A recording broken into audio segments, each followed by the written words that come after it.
Welcome to Finding Holiness, where we delve into timeless Torah wisdom, revealing the sacred in everyday moments. Join us on a journey to elevate your spirituality and discover holiness in every aspect of life. I'm your host, Rabbi David Kadosh, and together, let's embark on a path of spiritual exploration. I hope you enjoy this next episode. Okay. Erev Tov, welcome. We are continuing with Mishna Yevamot, Perek Yud, Mishna Hey. Very interesting case scenario in this Mishnah. Amru lo meta ishtecha. So a man went overseas, and the witnesses told him, your wife died. Venasa achota me'avia. So then he went and he married the paternal sister. The sister from, I guess it was Dova. He went and married the paternal sister. Based on that testimony, you can marry the wife's sister. This was the wife's sister from the father's side. Do you need two people to say it or one people? We already went, so two people you don't even need a bed din to tell you, but one you need a bed din to allow you. Now, then, meta, okay, then the second wife went overseas, and he found out that she died. Second wife died. Venasa achota meima. So now he went and married the wife's sister from the mother's side. Meta, she died. Venasa achota me'avia. So then, I told you. And then he went and married the third wife's paternal sister. Meta, she also died. Venasa achota meima, and now he married the fourth wife's maternal sister. Now, if that wasn't crazy enough, says the Mishnah, venimseu kulan kayamot. And right, all four that went on vacation, they came back and they're all alive. Probably they went on vacation together. I don't know. Okay, so the Mishnah says, what's the din? Mutar barishona bashelishit bahamishit. He is permitted to remain married to the first wife, the third wife, and the fifth wife. Okay, so now the note here explains. I'm going to just read it from the note because they do a good job in the formatting and the editing. Okay, since his first wife was actually still alive, his marriage to the sister, which was the second wife, didn't take effect. Okay, and he can't remain with the second wife because she is the wife's sister. So second wife's no good. Since his marriage to the second wife didn't take effect, he was allowed to marry her sister, which is the third wife, who was not related to the first wife. And that marriage did take effect. Since his marriage to the third wife took effect, his marriage to her sister, which was wife number 4, did not take effect because she was his wife's sister. So therefore, the fourth wife was never actually his wife, and he was able to marry her sister, the fifth wife. Okay, so 1, 3, and 5 are allowed. With that situation, if this man was to die without children, and his brother performs yibum or chalitza with this first wife, third wife, or fifth wife, potrot sarotehen, okay, she exempts the co-wives from yibum or chalitza. That's a general rule. Ve'asur b'shniya u'bareve'it, and also he's forbidden to remain with wife number 2 and wife number 4 because each one of them is a sister to one of his wives.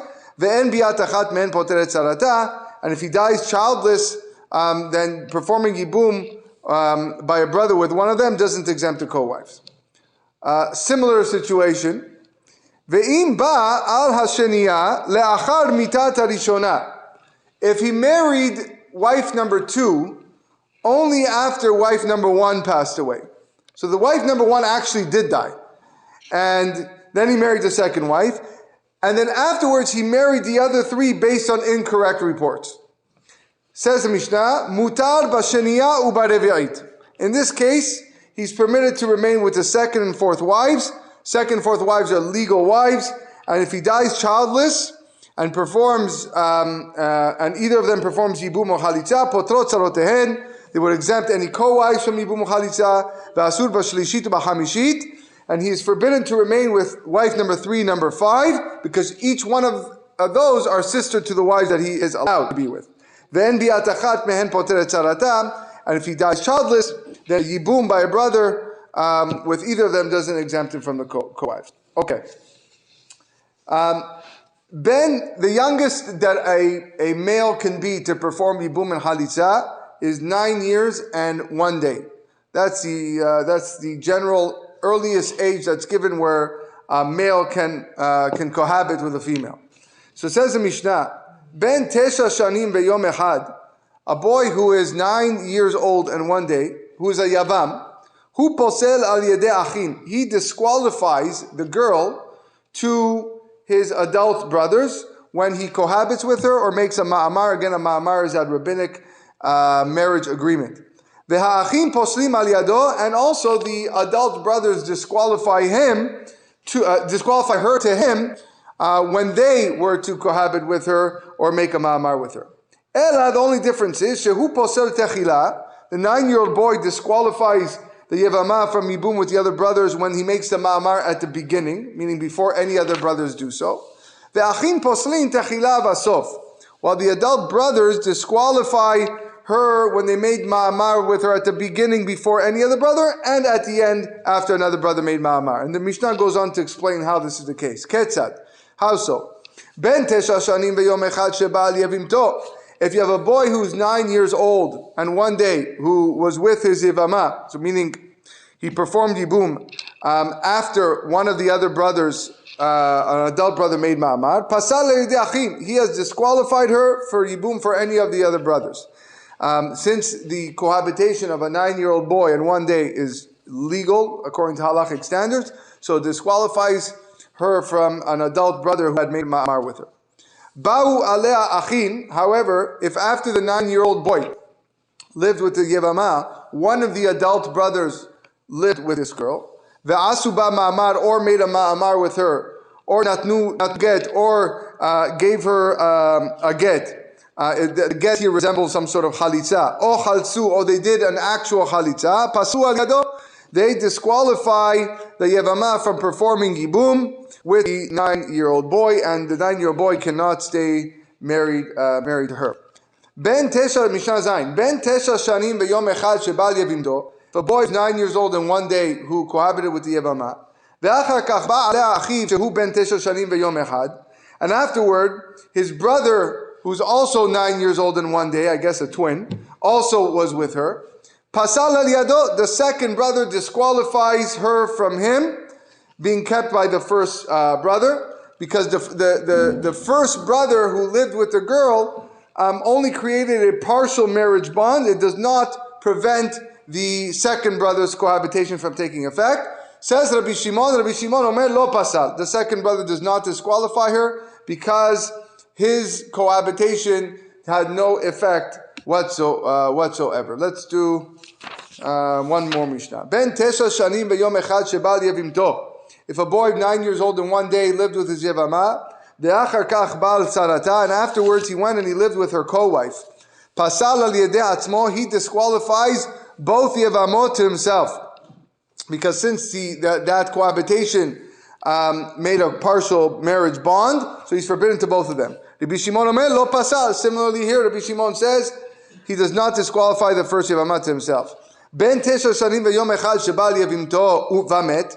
If there were 3 brothers, okay, in this case you have 3 brothers, the first one died, and then the brother, who was a boy of 9 years old and 1 day, lived with the yevamah, and he also died.